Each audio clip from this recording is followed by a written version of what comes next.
Now, the ruh is its own kind of intellect. The brain is its own kind of intellect. And we understand that because we all have a brain and we've been using it in school or been forced to use it. So we use it all the time. And business people have to use it, doctors have to use it, lawyers have to use it. Everybody has to use their brain all the time to do these things, right? And in life you have to analyze, problem identify, find solutions. But the ruh has a different kind of intellect. We'll call it a spiritual intellect.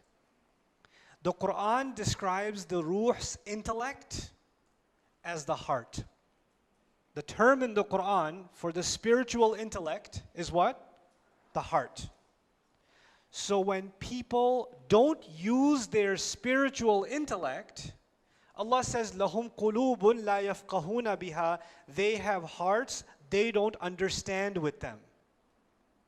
Listen to this. They have hearts they don't understand with them. And someone who doesn't understand the difference between alam al-amr and alam al-khalq comes to me and says, Ustad, how come it says the heart thinks?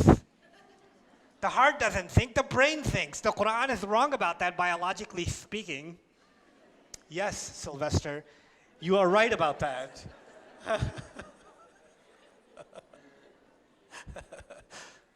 The reason for that is the Quran is not talking about the physical heart.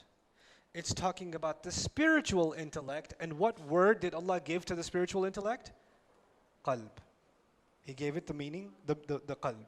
And when people stop using their spiritual intellect, He says their hearts have become hard.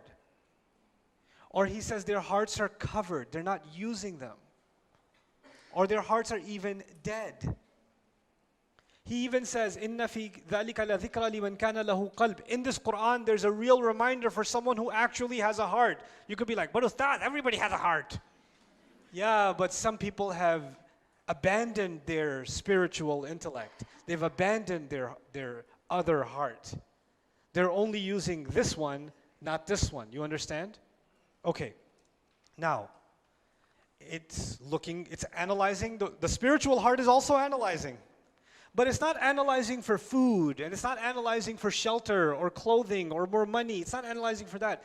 It's analyzing to fill some other kind of void. Because the physical body gets hungry, the physical body gets thirsty, the physical body has physical, sexual urges, the physical body wants to preserve itself, safety.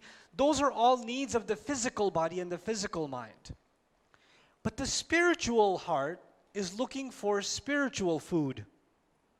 So you're going to go have the best food with your friends, and you had a great time, but you're feeling an emptiness inside. And that's because your spiritual intellect is analyzing and saying, I didn't find what I was looking for. And then I'm going to go somewhere else and find it. And then I'm going to try to find it somewhere else and find it somewhere else. You guys should look up Abdullah